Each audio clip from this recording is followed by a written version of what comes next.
Hey James, so I'm making this for you, bud.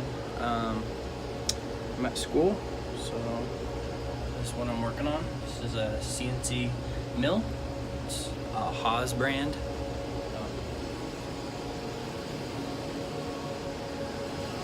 So that's what here's the shop area we're in. There's the larger mill that we are using. Let's see if I can. That's the Haas brand right there. So here's my toolbox and workstation stuff where I do my calculations from and store all my tools.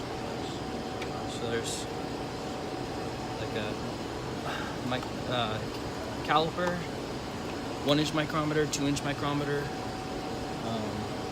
dial indicator. We got calculators. Here's some parts I'm working on. The stuff that I want to keep in my pocket throughout the day. A 6-inch steel rule. Looks like this.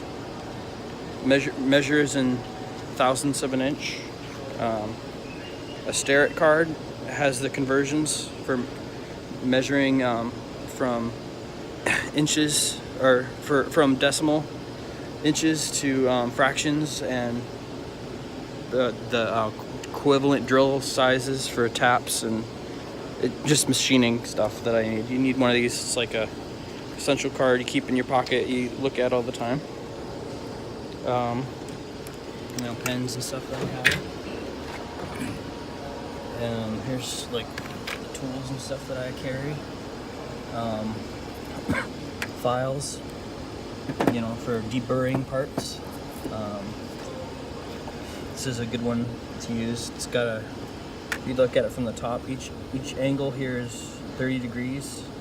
Any triangle has 180 degrees in it. So you divide 180 by 3, because there's 3 angles. It's 30 degree angle each. So anyway, that's a tip. Here's a round one. It's good for holes, deburring. Just different sizes for different size parts. The drills that I carry, different sizes. Allen wrenches that I use. This is an American standard. This is metric standard. So probably need both. It's a tool that I use for measuring inner diameter holes. A wrench. These are all tools I use pretty often. Most of the top drawer runs I use every day. Some of the ones farther down I use every day if I'm on a specific machine. It depends on the machine. If I'm on the machine, I'll usually use ones every day. But anyway, hammers, different types, rubber mallet. You need those. Ball peen hammer. Just the plans that I go by for. These are the past projects that I've made. So this is what they call a print. It's a spring center that I built. And it's a tool that I have. I think I have it in the bottom drawer. I can show it to you. So that's what it ends up looking like when you make it. So I follow the print, which is what I just showed you, that, and I use whatever machine. So I could make it. This one, most round parts are made on a lathe. Square-ish parts are made on a mill, which is what I'm working on today. That thing over here, that's a mill. So that makes square parts. So, show you something. So this I made on the mill. It's a 1, 2, 3 block. I made 2 of them. Here's the other one. That's also in the print. Parallels, a hammer. 1, 2, 3 block. Here's one of them. So different parts can have different prints, more than one. You just have to study the print, figure out. And each part's going to take a different amount of time. When you're starting out, it's going to take a lot more time because you're learning.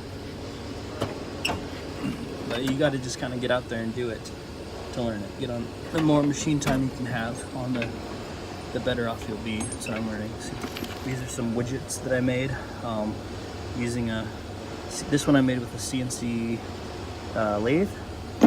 Same as this one, it's just a little bit more complicated. I use a thing called a cam cycle, which is a G code you type in, and it does. It's like a mini program that does the same thing, same operation. You program it once, but then you can apply it different ways to make it, depending on how you want to use it. So yeah, it's just building skills by doing and practicing. You use math to measure the diameters of your tools. Most things are measured with diameters, or you use radius and diameter a lot. Circumference, pi, those are all math formulas. Speeds and feeds, that was a class we just took. So this card has, I don't know if it's backwards, I'm using the front camera, so it might be backwards, I don't know. But anyway, but it might not be.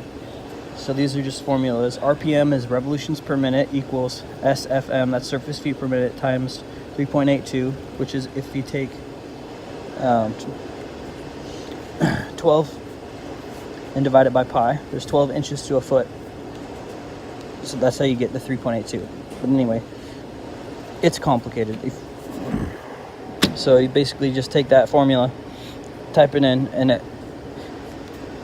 anything. So I'm looking for the RPM, which is revolutions per minute again.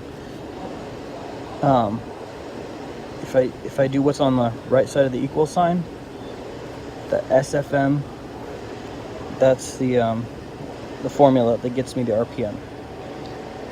So you just type in the variables that you have, and that will find RPM, revolutions per minute. So anyway, and each one of these is a separate formula. And you use those a lot.